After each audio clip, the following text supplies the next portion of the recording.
Kalau aliyah itu sudah dekat-dekat ke alfiyah. Kalau kuliah perlu diketahui pengarang Mukhtasar Jiddan itu seperguruan sama orang yang berkubur di dalam itu, Syekh Abdurrahman bin Abdullah, seperguruan. Nah, nanti kita buka Syekh Sayyid Ahmad Zaini Dahlan, pengarang kitab Mukhtasar Jiddan itu. Beliau punya murid. Muridnya bernama Syekh Ahmad Khatib Al-Minangkabawi. Tahu? Tahu Syekh Ahmad Khatib? Ya. Tapi Syekh Ahmad Khatib lebih banyak belajar kepada murid Sayyid Ahmad Zaini Dahlan, namanya Sayyid Bakri Syata, pengarang kitab fikih. Judulnya I'anatul Talibin. Masih belajar? Kelas berapa? Jadi adik-adikku mau diajarkan ma'rifat, kitab yang tadi saja tidak bisa. Baru tuh ngaji ma'rifat. Judulnya tuh Hakikat Diri. Baru tuh belajar hakikat diri.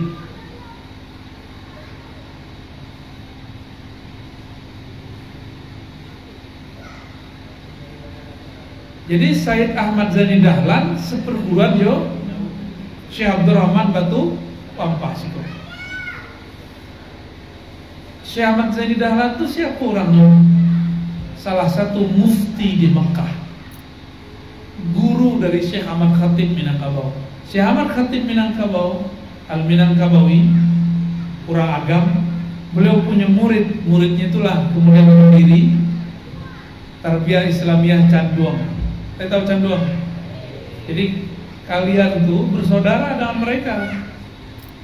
Jadi kalau Abu Sobok orang Tarbiyah Islamiyah itu saudara.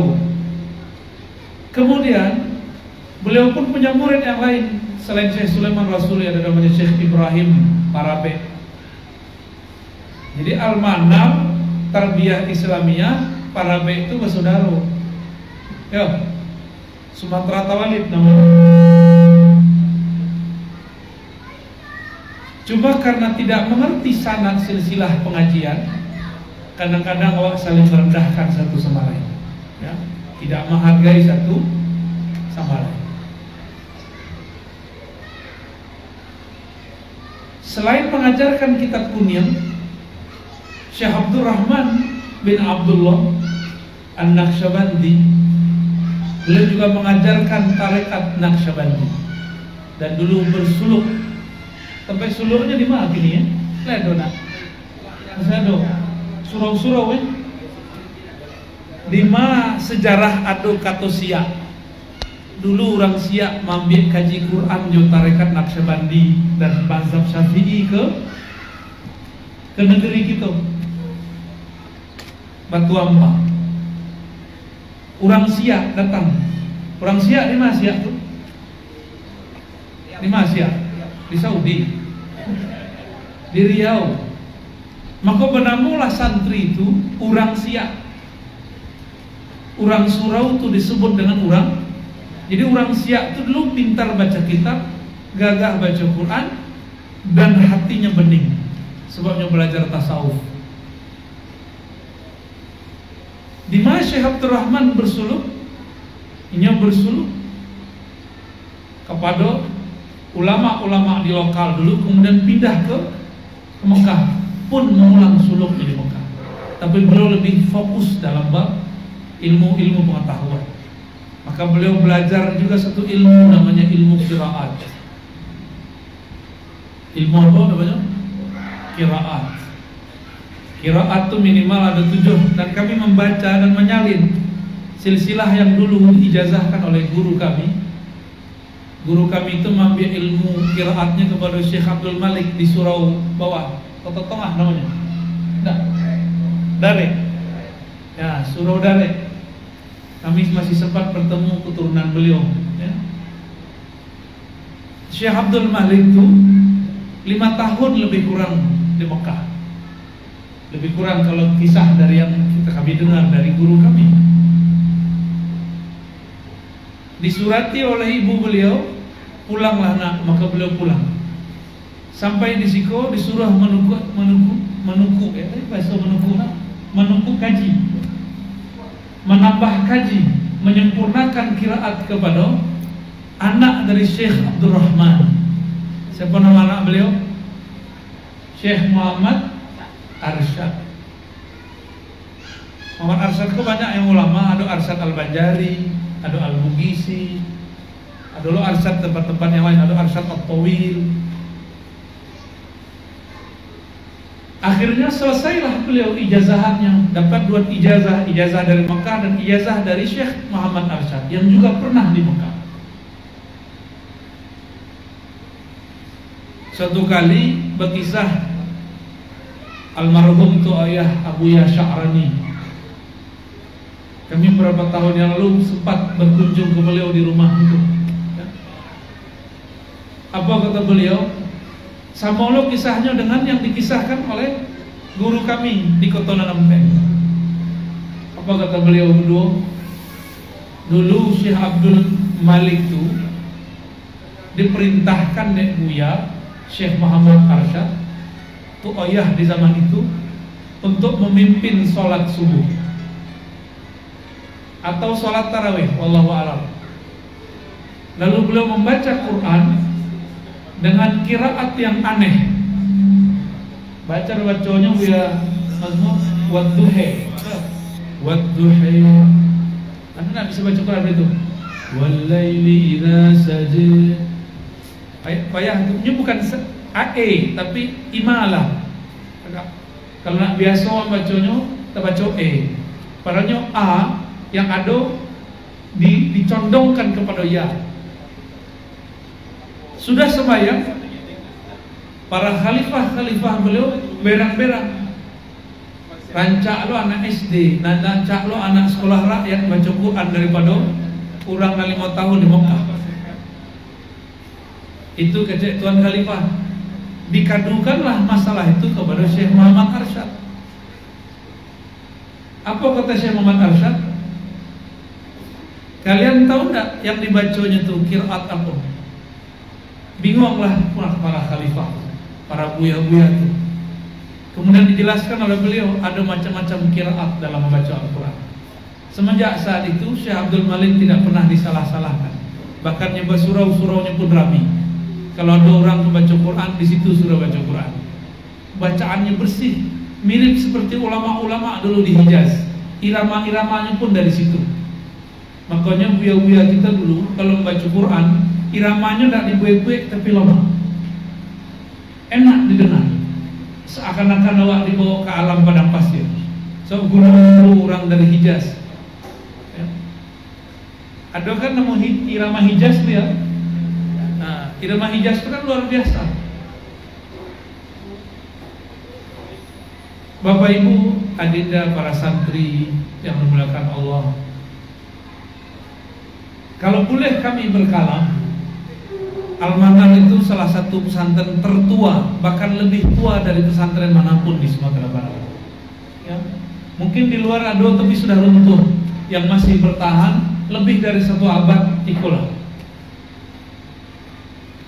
Kita sebut buku-buku ya gobah. Gobah kan bahasa Arab, kubbah. Dalam lahjah orang Hijaz dan Yaman, kok itu agak bunyi G. Kubah, gobah. Ya, ada kubahnya kan? Di zaman itu, kalau kita lihat Bapak Ibu, kalau coba bangunan kok, yang paling ujung sih kok, bentuk bangunan orang Cina lah. Ya, coba jendelanya, jendela ala orang Belanda. Bangunannya lihat itu ala Persia. Ini luar biasa, pencampuran budaya yang dibawa oleh beliau. Syekh Abdul Rahman, Syekh Muhammad Arsyad, kemudian mendirikan Al-Manar. Dan Imam Sya'rani berkalam. Kan ada tu ayah Sya'rani. Kalau kau Imam Sya'rani, apa kata Imam Sya'rani? Bertahannya suatu zawiyah, suatu ma'had, suatu surau, suatu tempat keilmuan tergantung kekuatan rohani yang dipunyai oleh seorang guru. Lai bertahan jo almanar kini nak. Berartilah sahabat kekuatan rohaninya kuat. Dan itu bisa kita rasakan waktu kami ziarah. Luar biasa. Cuma kini orang tidak tahu cara berinteraksi dengan orang di alam kubur. Deknya orang kalau mati itu mati hilang. Ya tak? Padahal orang kalau sudah mati, ini tidak terganggu dengan ahwal badannya lain. Maka ruh yang ada pada orang mati itu justru lebih leluasa untuk berbuat. Kalau orang masih bertubuh kasar, ya tidak usah jauh-jauh atau ayah kita nan baru kini, beliau masih bolak-balik Jawa, Jakarta, siko. Apa sebab? Ada urusan badan yang belum diselesaikan. Tapi kalau ruh sudah murni, jadi salah paham orang kalau salawat Fatihah nak sampai, bukan, justru cepat nyampainya. Kalau orangnya masih hidup malah payah sampainya. Ya. Lewat teleponan masuk telepon, apalagi kirim Fatihah ya. Supaya tidak hilang judulku. Coba Dinda, coba apa judulnya? Mengenal hakikat diri ya. Coba balik apa? Mengenal hakikat diri, meluruskan ajaran Ahlussunnah wal Jamaah. Kita dan bagian belakang aja lah ya. Kaji hakikat diri itu kaji nalah tinggi. Untuk santri-santri kok tinggi benar bro ya. Meluruskan ajaran Ahlussunnah. Sebenarnya ajaran Ahlussunnah tidak usah diluruskan. Tapi kini banyak orang mengaku Ahlussunnah membatalkan inti dari ajaran Ahlussunnah. Kami tidak tahu kitab akidah di sekolah berubah talun, sebab banyak pesantren modern di luar. Kelas sampai kelas 5 lah berganti kitab Soleh Fauzan. Lain nak berganti Buya. Ya. Di beberapa pesantren kajian sifat 20 Ahlussunnah itulah berganti dengan kajian tauhid dan 3, uluhiyah, rububiyah, asma dan sifat. Dengan tauhid itulah mereka menyesatkan ulama-ulama sufi. Dengan tauhid itulah mereka menganggap kalau ziarah model kita itu bertawassul itu syirik. Maka maksud dari meluruskan itu, kita harus paham yang dimaksud Ahlussunnah itu siapa. Ya, kau baru ngajar Ahlussunnah lalu ya, habis tahajud malam jago.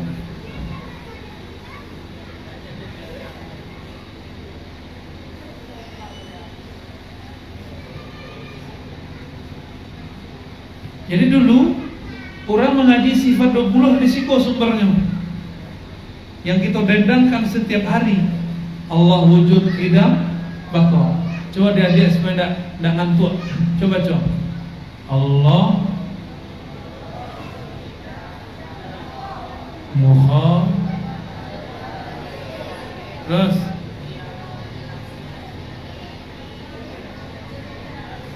ulang lihat. Allah wujud, qidam, baqa, mukhalaf,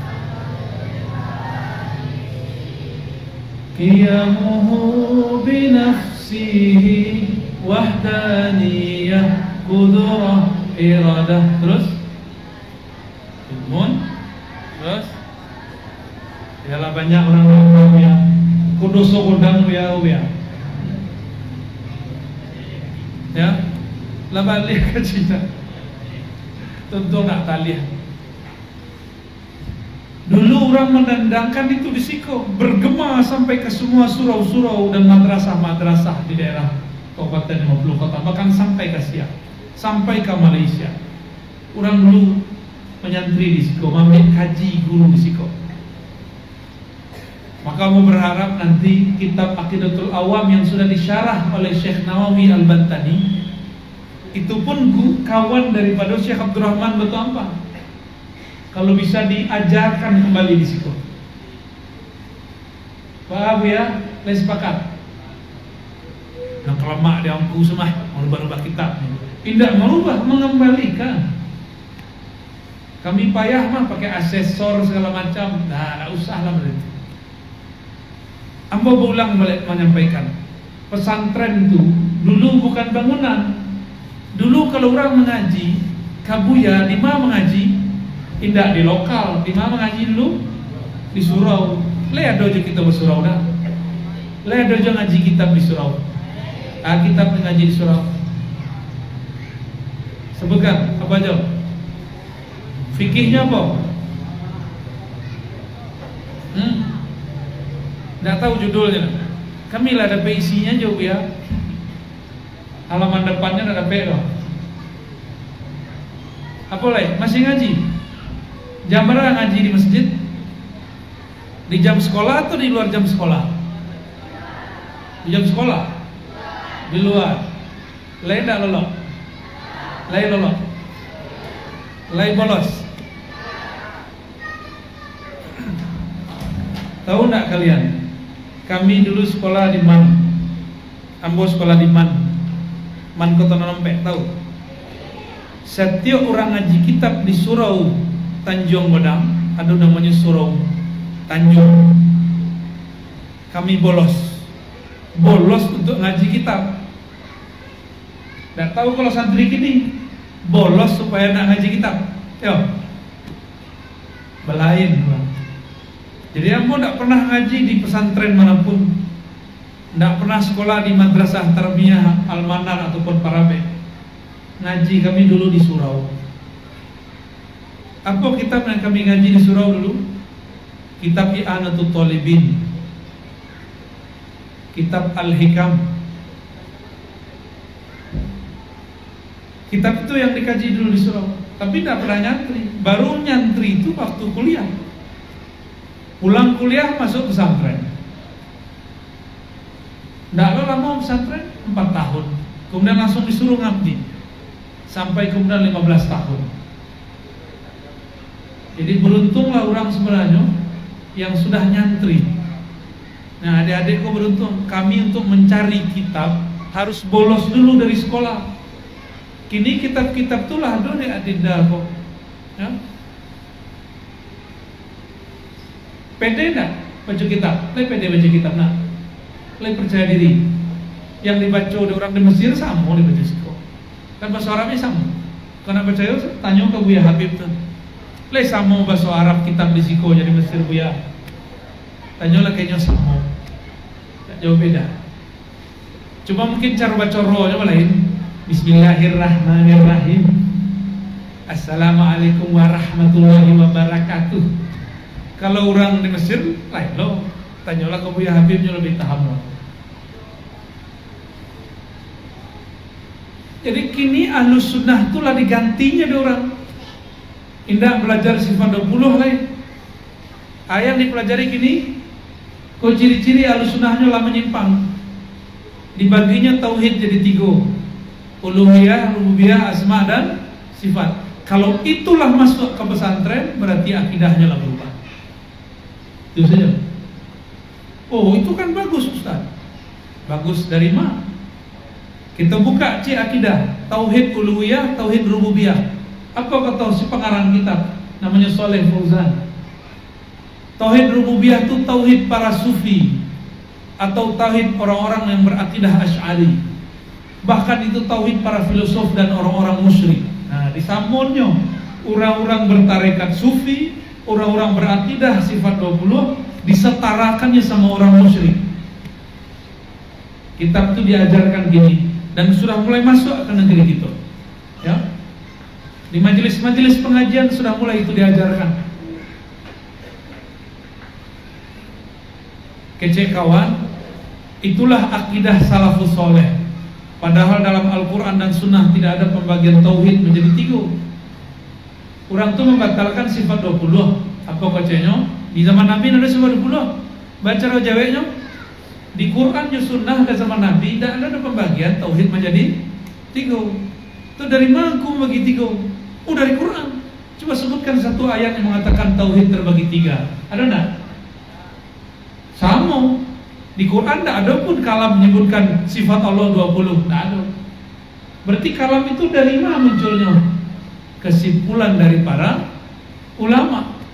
Kalau ulama angku boleh menyimpulkan, kenapa ulama kami tidak boleh menyimpulkan? Ya. Maka Bapak Ibu, kini ada namanya cara cuci otak, brainwash, supaya orang meninggalkan kaji-kaji lama. Orang ngaji lama kan mengikuti ulama, mengikuti imam. Baca caranya tidak usah ikut imam, langsung saja pada Alkitab dan Sunnah. Jadi anak-anak ini sekolahnya sekolah SMA. Buya, kalau Buya Mazmur misalnya nyantri iyo kuliah lamu, kemudian khidmah untuk Quran. Coba bukalah Quran, di situ ada tasheh, ada nama beliau di situ. Tasheh, badan pentasheh Al-Quran, namanya lajnah. Jadi beliau jadi santri sampai gini, santri abadi, tetap meneliti Al-Quran, santri Al-Quran. Sekian tahunnya menjadi santri, tapi dia anak baru hijrah 3 tahun, 2 tahun, 1 tahun dianggapnya orang dalah lama mengaji Quran, mengaji kitab, mengaji hadis, dianggapnya bukan ahlus sunnah. Sehingga adalah pertanyaan beberapa waktu lalu di agama. Pertanyaan itu konfirmasi. Mungkin ada orang bekalam, orang-orang di surau itu, di tarbiyah itu, indah ikut Allah dong, indah ikut kitabullah dong. Siapa yang diikutinya? Kitab Kunyam. Bertanya oleh orang tuh, jadi Buya, apa isi kitab Kunyam itu sebenarnya? Itu kami pegoran. Kita tanya ke Buya Mazmur, oh ya, dulu Al-Quran kitabnya Kunyam ya? Ya enggak? Kertasnya Quran dulu Kunyam enggak? Aja kami, kitab kuning pertama itu adalah Al-Quran. Apa-apa dulu belajar Quran, koroteh Kunyam enggak? Yo, koroteh Kunyam ya enggak? Kini-kini baru koroteh itu putih. Dulu kitab Al-Quran Kunyam. Tapi jamaah awam kok kemudian dicuci otaknya. Tidak boleh ikut imam, tidak usah ikut ustaz-ustaz tuh baca kitab Kunyam. Kita langsung saja kepada kitabullah, warnanya putih. Itu namanya konyol. Tahu konyol enggak? Tidak tahu sejarah kertas, bahwa kertas itu dulu warnanya Kunyam. Kalau kurang kita dari Mesir ada namanya kertas papirus. Ya dah. Kertas papirus itu warnanya Kunyam. Dulu kitab-kitab semuanya ditulis dengan tulisan semua bahasa apapun dan kertasnya Kunyam. Jadi apa isi kitab Kunyam? Nah, itulah yang kita pelajari di siko, menjelaskan Al-Quran dan Sunnah. Jadi Bapak Ibu kalau ditanya orang apa isi kitab Kunyam, menjelaskan isi Al-Quran dan Sunnah. Itu makanya adinda kita belajar. Latihan bab meluruskan, baru kita masuk. Dia kalau lo ya. Mengenal hakikat diri. Salah satu kitab favorit ulama kita dari dulu adalah kitab Ihya Ulumuddin. Ada orang ngaji kitab Ulumuddin di Kabupaten Bogor. Ada Buya Pria le majar. Alhamdulillah. Buya Habib? Enggak. Di kitab Ihya dan kitab-kitab beliau yang lain, Kimia Sa'adah, Imam Ghazali bertanya ke muridnya, wahai murid, siapakah yang disebut diri? Apakah yang duduk di muka nan banamo fulan bin fulan, tak tulis namanya di buku, tak tulis di KTP? Apakah itu yang disebut diri?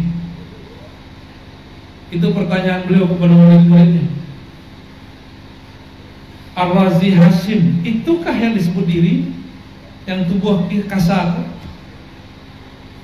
Kalau tubuh kasar itu tubuh fisik, kalau makan air dimakannya yo nasi, kalau minum air minumnya yo air, ya nak? Adinda kok masih minum air? Ya, masih makan nasi. Betullah banyak nisiannya. Man akala nasi kasura nisyanuhu. Nah, itu artinya siapa yang makan nasi maka banyak lumpurnya. Tidak bisa dihafalkan ya. Man akala an-nasi kasura nisyanuhu. Salaman lupa ya. Kalau yang disebut diriko tubuh kasar, diriko lahir tahun sekian, akan wafat tahun sekian. Makanannya fisik. Itukah yang disebut diri? Kata Imam Ghazali, coba engkau tanya kembali. Kalau engkau sedih, apakah tubuh fisik itu yang sedih? Jika engkau gembira, apakah tubuh itu yang girang? Bapak Ibu, kalau jatuh cinta itu di badan atau di luar badan atau di dalam badan? Di dalam, Yona. Kok di dalam itu bisa dicolet-colet? Bisa enggak? Di mana letak cinta? Kalau ada orang menikah, ada orang susah hidup, ada orang menikah, sama-sama menangis, ya enggak? Orang terjepit hidupnya, bermasalah dompetnya, menangis ya untuk makan. Ada cewek, orang akan nikah, aku nikahkan engkau, dijawab aku terima, menangis lah.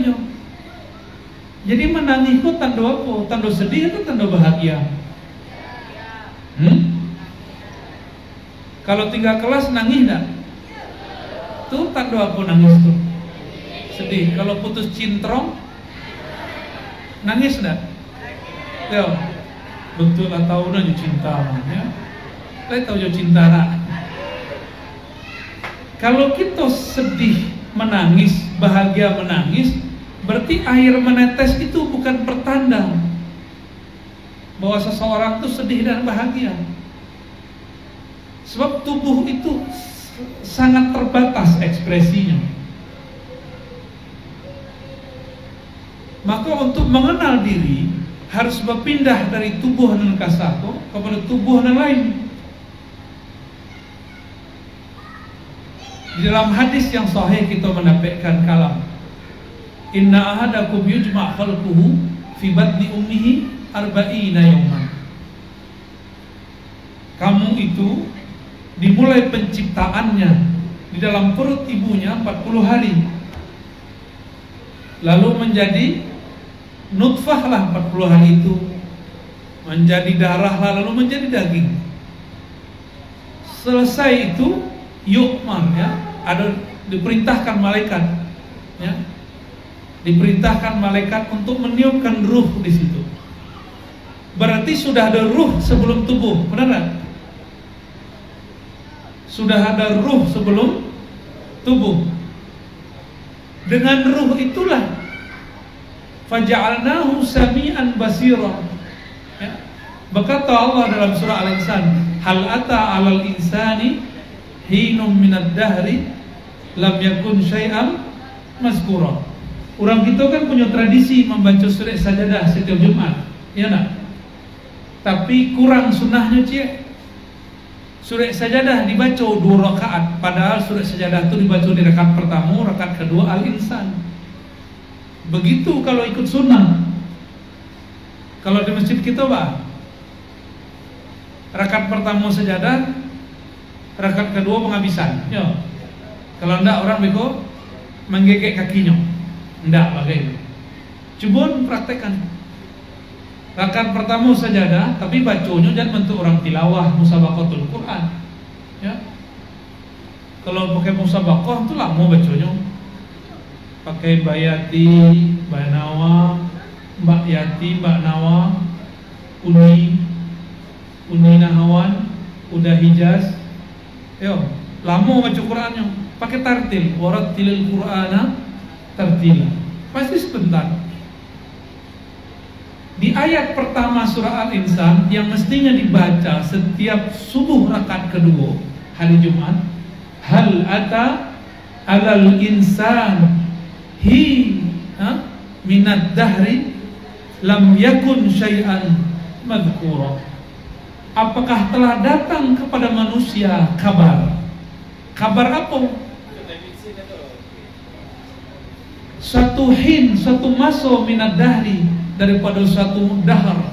Dahar itu maso. Lam yakun syai'an mazkura, ia belum disebut sebagai insan. Jadi kita ada satu maso tidak disebut sebagai insan.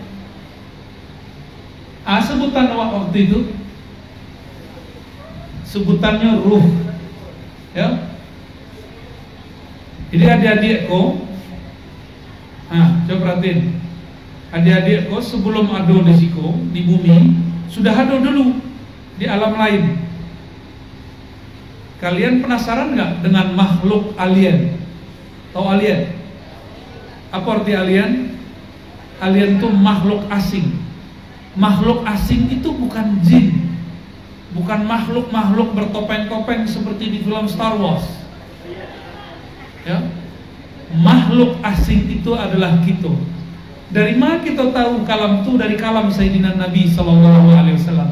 Apa kata Nabi Muhammad Sallallahu Alaihi Wasallam? Kun fid dunya ka'annaka gharib. Jadilah engkau di dunia seperti orang yang gharib. Gharib itu orang asing, bahasa Inggrisnya alien. Gharib, pendatang yang singgah. Kini pesawatnya pada mau tubuh. Jadi tidak usah dibayangkan pesawatnya bentuk piring terbang. Kalau orang apa nyebut piring, itu pinggan enggak ya?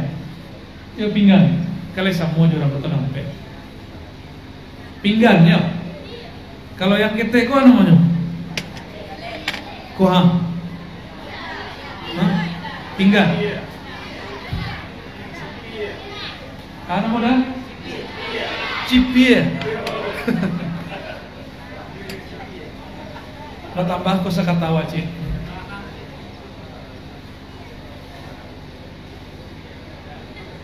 Jadi pesawat kita kini bertemu tubuhku.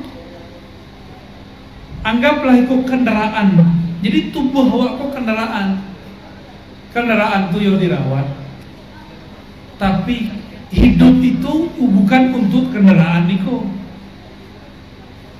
Bapak Ibu pernah punya kereta?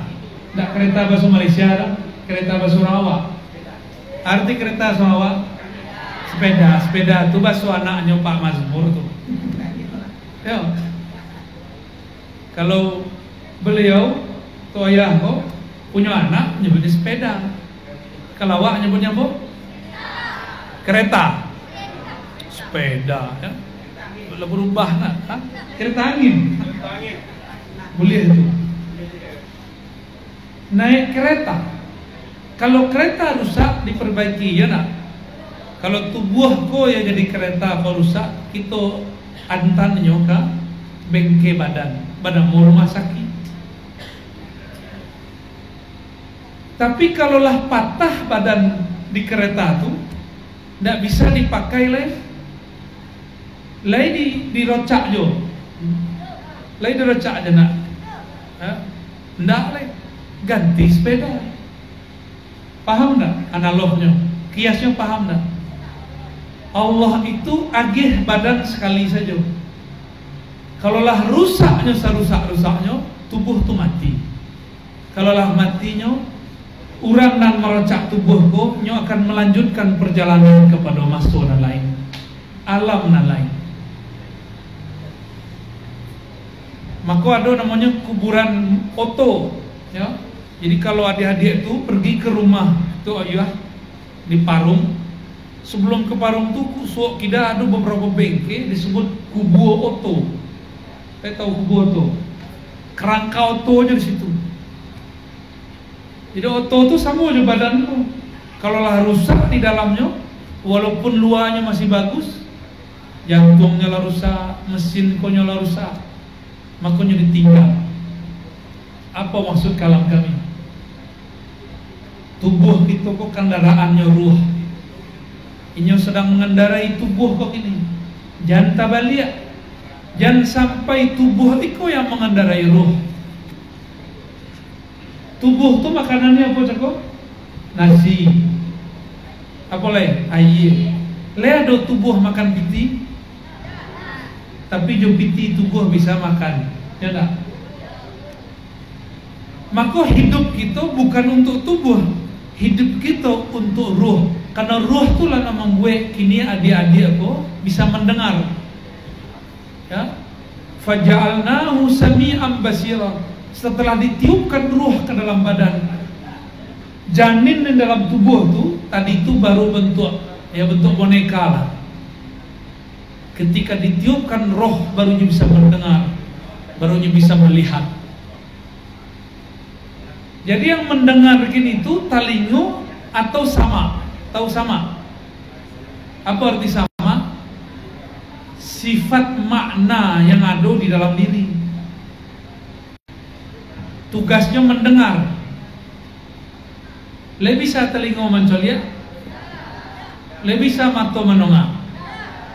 Le bisa perut berpikir? Jadi jangan salah magih kaji kepada badan. Itu maka tadi kami pisah, ya. Kaji pertama, kaji kedua. Semoga adinda itu bisa mengikutinya pelan-pelan. Baca kitab kama turunnya. Makanan apa tuh? Makanan otak. Le sampai ke kolbu? Enggak. Maka kalau orang cuma sekolah tinggi, tidak belajar ilmu kolbu, otaknya cerdas, kolbunya kosong, maka masuklah iblis di situ, berubah orang menjadi sombong. Makanya kalau orang belajar agama, hijrahnya, pemahamannya hijrah dari orang awam kemudiannya belajar agama. Tapi kalau dia cuma belajar zahir dari agama, kolbunya belum diajari cara berzikir, maka orang itu akan ikut sombong. Dulunya suku menyalah-nyalah orang, tapi menyalahan dalam bab politik, dalam keseharian. Kalau ini hijrah belajar agama, kolbunya nak dibersihin, nanti yang salahkan orang beda faham. Kalau banyak gini, orang inyo tobat keceknya, tapi orang tambah banyak dimusuhinya. Katanya beragama, tapi tambah banyak orang disalahkannya. Artinya orang masih sibuk dengan orang lain, belum sibuk dengan dirinya. Jadi yang mendengar tuh bukan telinga itu. Apa buktinya? Adik-adik kau pernah mimpi nak? Lah mimpi basah lun. Saya tahu mimpi basah. Mimpi itu siram jari. Lah mimpi basah. Oh, berarti lah bisa mandi tuh. Yo. Malu-malu aja kalian Mimpi basah, tidak usah mimpi basah. Mimpi. Kita bermimpi. Di dalam mimpi itu melihat sesuatu nak? Mata tapi jam, tapi kita bisa melihat. Joa awak melihat. Ndak jam mata itu. Dalam tidur tuh telinga tertutup, tapi kok bisa mendengar. Dengan apa kita mendengar?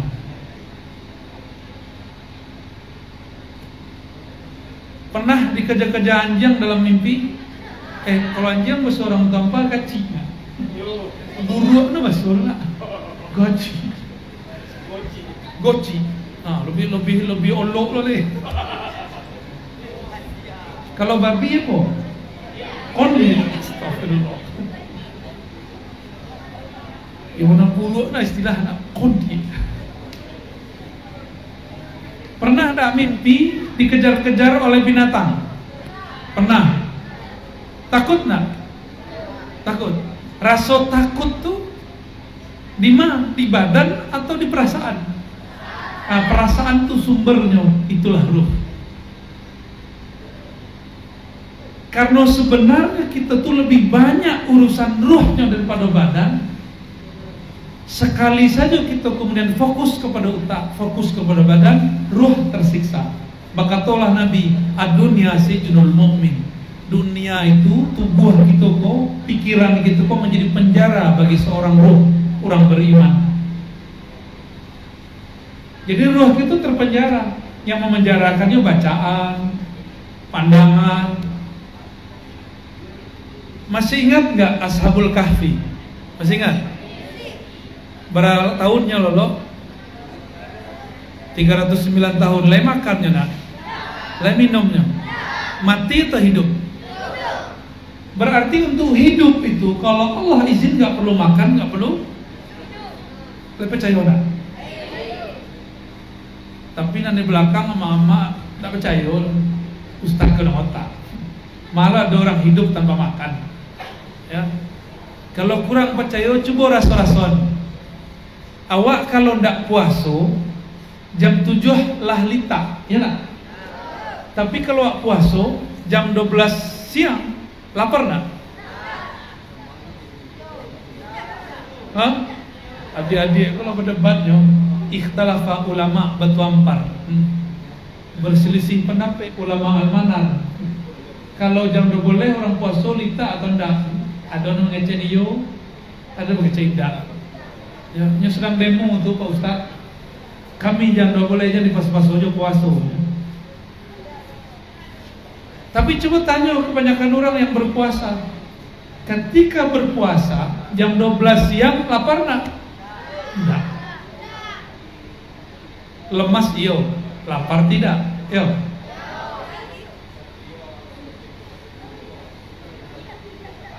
Tapi kalau orang tidak puasa jam 12 siang, ya bahkan jam 11 lah lita, ya nak?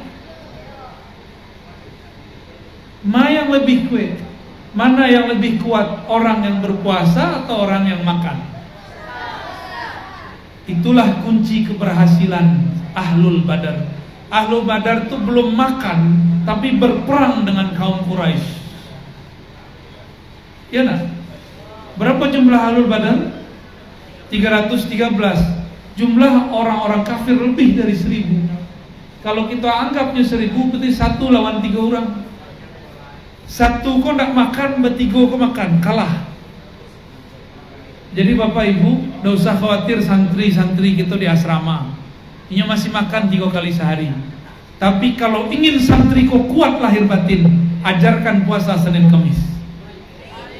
Ya, lain tidak curi-curi. Lai stek-stek, pura-pura lupa, tapi no maye, awak lupa puasa. Sengaja. Kalau bisa nanti ada program puasa bid. Apa arti puasa bid? Puasa tengah bulan. Kami dulu waktu nyantri kepada Syekh Ali Mustafa Yaqub di bulan Rajab. Bukan hanya bulan Rajab, tapi dulu bulan Zulhijjah, 9 hari. 9 hari itu ada namanya Fami Bisyauqin. Lai dari siko buya, alon lai. Berarti buya harus cepet-cepet pulang, nak? Harus cepet-cepet tinggal di siko. Amin. Ya, semoga lancar urusan di Semarang, cepet kembali siko. Amin. Fami Bisyauqin itu membaca Al-Fatihah sehari. Fa Fatihah sampai ke Al-Maidah, Mim Al-Maidah. Fami Bisyauqin terus sampai ke belakang, sampai ke surah Al-Falaq, An-Nas, ada kemudian. Selama 7 hari kami khatam Al-Quran. Jadi sehari khatam berapa surah itu, ya, berapa juz tuh, hitung saja. Dan itu dilakukan dalam keadaan berpuasa. Kami coba pula Fami Bisyauqin menghatamkan Quran 7 hari tidak berpuasa. Kiranya habis makan untuk makan, waktu untuk makannya, habis waktu untuk makan, setelah makan mengawak itu sana-sana sontak. Kalau ahlul hisab lah tertutup matahari de asok. Jadi kalau orang Minangkabau jarang bisa melihat bulan, sebab ahlul hisab. Setiap akhir bulan, awal bulan, asok menutupi awan. Salah ya. Asok menutupi bulan. Jadi bulan nampak genap jadi 30 hari. Seharusnya puasa udah 9 hari jadi 30 hari.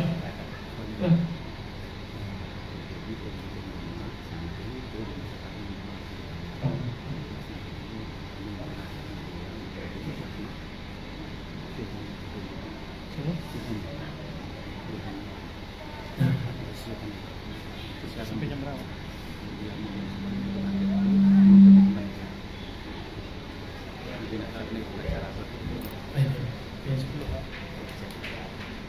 Aduh kabar dari guru Abu pemegang sanad Al-Quran Syekh Abdurrahman, namanya Abuya Dahnar Abu Tabeh, Kelurahan Payolanse, Kota Merampe. Pagiku duhaku beliau dipanggil oleh Allah Subhanahu Wa Taala. Berarti habislah orang pemegang sanad, tapi alhamdulillah kami dapat sanad dari beliau. Nanti kepada orang yang ahli-ahli Quran yang ingin dapat tabarukan sanad bagi jalur Syekh Abdurrahman. Dan tidak ada oleh di Sumatera Barat yang mengambil sanad itu kecuali Abu. Ya. Jadi adik-adik nanti khatamkan Quran, nanti kita ijazahkan. Kalau bisa hafal ya. Untuk beliau Abu Yadahnar kita kirimkan surah Al-Fatihah. Alhamdulillah.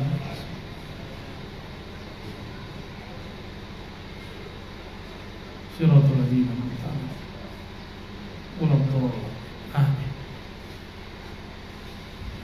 Mungkin nanti kami sampai sebelum jam 10 ingin minta izin untuk takziah kepada beliau ya. Acara kan masih banyak. Silakan dilanjutkan acara. Kami mohon izin untuk takziah, melihat beliau sejenak. Kalau bisa menyolati beliau, berpamitan untuk terakhir kali kepada beliau. Bapak Ibu yang dimuliakan Allah, kembali ke kaji yang tadi. Itulah yang disebut oleh para ulama itu, man arafa nafsahu faqad arafa rabbahu. Siapa yang kenal dirinya bahwa dirinya bukanlah dari bumi, dirinya adalah ruh yang dihembuskan oleh Allah Subhanahu wa Ta'ala. Kalau pesawat atau kendaraan tubuh kalau rusak, maka nanti tubuh itu akan ditinggalkan. Siapa yang meninggalkan? Yang mengendarai tubuh bernama ruh. Tapi kalau ruh dulu diperbudak oleh tubuh, maka nanti ketikanya pindah alam, punya bingung. Apa kebingungannya? Dulunya diperbudak, tidak diberikan kebebasan. Sampainya di alam kubur ditanya, man rabbuka, siapakah Tuhan engkau? Rob itu artinya Tuhan. Kemudian menjadi Tuhan. Istilahnya Tuhan itu sama. Siapakah Tuhan engkau? Kalau si ruh tadi itu dipenjara, disiksa, diperbudak oleh tubuh, makanya akan mengatakan Tuhanku jasadku ini. Dipukullah oleh malaikat Munkar dan Nakir. Jadi Bapak Ibu, kaji sederhana. Awak kalau meninggal, apa yang ditanyakan? Lain ditanya sekolah setinggi apa? Hah? Lain tanya itu enggak? Kalau awak meninggal, lain ditanya bara kitab nan dibaca.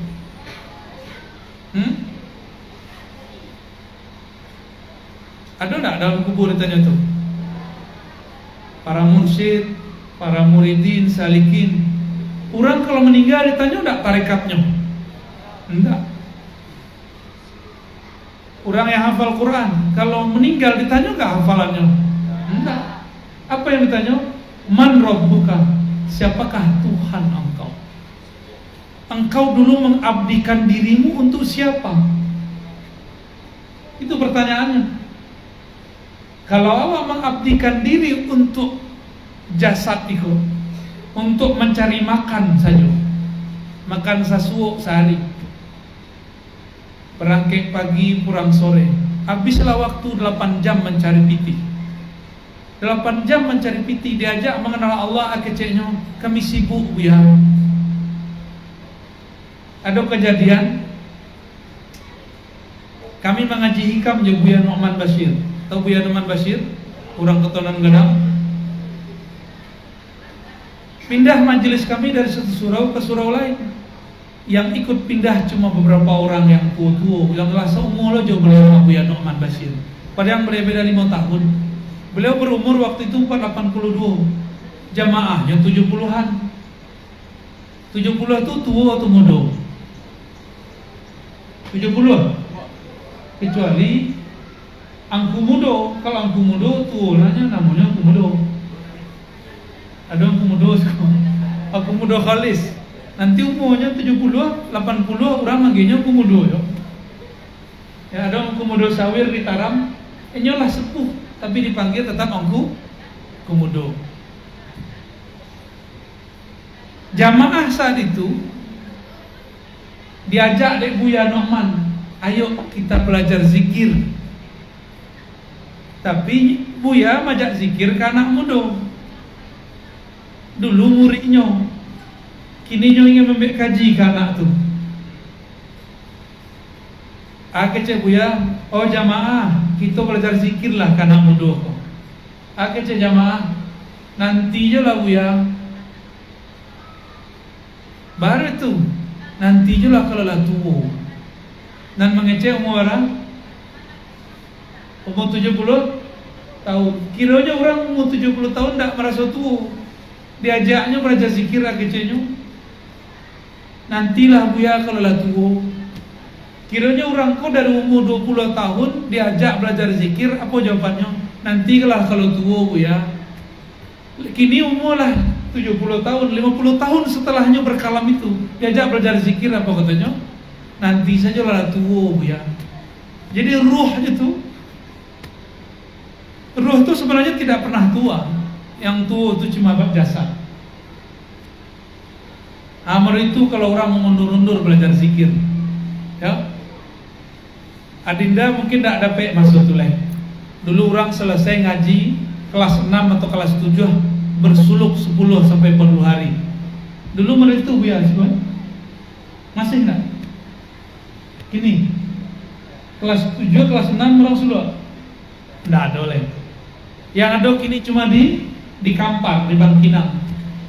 Ya, keturunan dari Syekh Abdul Ghani Batu Basure itu punya ma'had, punya madrasah. Kelas 6 atau kelas 5 atau kelas 7 orang kemudian bersuluk 10 hari, 10 hari, 10 hari. Jadi santri itu tidak hanya belajar kitab kunyah, ini pun belajar qalbu. Jadi nado kata-kata model tadi, awalnya 70 tahun diajak zikir akecenya, nantilah kalau tua Buya. Bah kira-kira Pak, lain merasa tua dan dari umur 50 lah.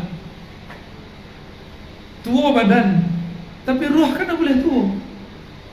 Ruh itu harus mendapatkan jalan pulang. Bapak Ibu bagian akhir mau sampaikan. Kalau orang ingin pulang kampung, ingin pulang kampung, Allah kan memanggil, irji'i ila rabbiki radiyatan mardiyah. Pulanglah engkau kepada Allah. Kalau ingin pulang kampung, lain bisa awak pulang kampung kalau nak tahu jalan kama pulang kampung. Ya, nak tahu. Ya. Jalan kampung dari Jakarta ke Batu Ampar, jalan kaki bila tiba lama nak. Jadi orang-orang nan sombong mengecewakan, nak usahlah berguru, awak seorang je lah. Awak cari je Allah seorang. Tu sama je orang pulang kampung jalan kaki. Lah sekian tahun bolak-balik kitab tak aja bersobok rasa bertuhan. Lah sekian tahun mengaji pindah ke majlis, tak aja ada rasa bertuhan kepada Allah Subhanahu wa taala. Kalau awak ingin pulang kampung supaya nanti pas pulang kampung ada tempat menginap, baca rohnya. Tu dibangun rumah atau dirawat rumah nan lama. Atau minimal ada kenalan di kampung, ya tak? Kalau tidak ada kenalan di kampung, awak mengaku aden anak sianu, cucu sianu. Apa kecil orang di kampung? Dari malam ku anak sianu. Tak ada bakoba-koba, tak ada surat menyurat, tak ada telefon menelpon, tak ada kirim-kirim. Lain percaya orang di kampung awak anak keturunannya? Tak percaya. Mirip-mirip itulah. Ingin pulang ke kampung rububiyahnya Allah Subhanahu wa taala, tapi tidak pernah berkenalan dengan orang yang ada di situ. Siapa yang memegang makom di situ bernama Sayyidina Muhammad sallallahu alaihi wasallam. Karena kita tidak kenal Nabi Muhammad, maka kita harus mengenal pewaris Nabi Muhammad. Supaya nanti kalau kita mengaku, wahai Rasulullah, kami ini umatmu, Nabi bertanya, siapa gurumu? Apa tanda jika engkau adalah umatku? Kalau dihadiskan ada kalam yang sederhana, aku akan mencari umatku dengan tanda bekas wudhu di wajah dan tangannya, di badannya. Tapi wudhu itu siapa nama ajar? Langsung Nabi atau guru? Berarti kalau nanti dicari oleh Rasulullah ada orang, ada pancaran wudhu di wajahnya, tentu Rasulullah bertanya, siapa yang mengajarimu itu? Ya sebutlah si anu. Kalau betul silsilahnya, bersambunglah kepada Rasulullah Sallallahu Alaihi Wasallam. Jadi kalau ingin pulang kampung kepada Allah, ingin jalur ringkas, ikutlah pesawat orang lain, ikutlah bis. Kalau je pesawat bisa 1 jam setengah, kalau je bis berhari 2 hari, tergantung tuh torikot namanya. Jadi torikot tuh ada torikot pesawat, ada torikot bis. Kalau torikot pesawat ada macet tak dia teh, langsung sampai. Kalau pakai bis ada macet tak di bawah, naiklah kopa, ya, kok pecah ban, itu nak jalan. Tapi kalau naik ke langit, bisa-bisa jatuh. Nah, itulah risikonya. Dia ada orang, beko kalau naik pesawat jatuh pesawat beko. Kalau naik bis tabrakan beko. Akhirnya nak berani pulang kampung, nak berani mengunjungi kampung, tidak dicolek-coleknya kampungnya. Dia ada rasa takut jatuh, takut tabrakan. Itulah nasib orang mengecewakan. Dah usahlah belajar tarekat tasawuf, nanti gilo wak. Ya, ada orang begitu. Sama aja orang nan tua cakap lah 70 tahun nak kerjanya, nantilah kalau lah tua. Bapak Ibu, orang belajar zikir tuh duduknya lama, minimal setengah jam. Kalau anak muda duduk, anak tua duduk, mana tahan? Kalau lah tua duduk setengah jam sakit nak pinggang. Yo. Tapi kalau anak-anak muda kok duduk lama-lama nak sakit pinggang. Jadi mumpung masih muda, belajar ilmu-ilmu itu, cari guru kita, ya. Jadi Bapak Ibu yang bukan Allah, mengenal hakikat diri kita yang sejati bukanlah dari bumi, tapi diri kita yang sejati datang dari Ilahi. Maka nanti dia harus berpulang kepadanya. Itulah undangan terakhir, inna lillahi wa inna ilaihi. Tapi jangan disangka orang mati belum tentu ketemu Allah. Orang mati prosedurnya banyak, ditanya siapakah Tuhan engkau. Maka kalau orang tuh berhasil di dunia menjadikan tubuh sebagai budak, ruh sebagai tuan, maka orang itu akan mampu menjawab. Mari kita sama-sama mengenal diri kembalinya, temui gurunya, belajar ma'rifatnya, insya Allah. Acara balik.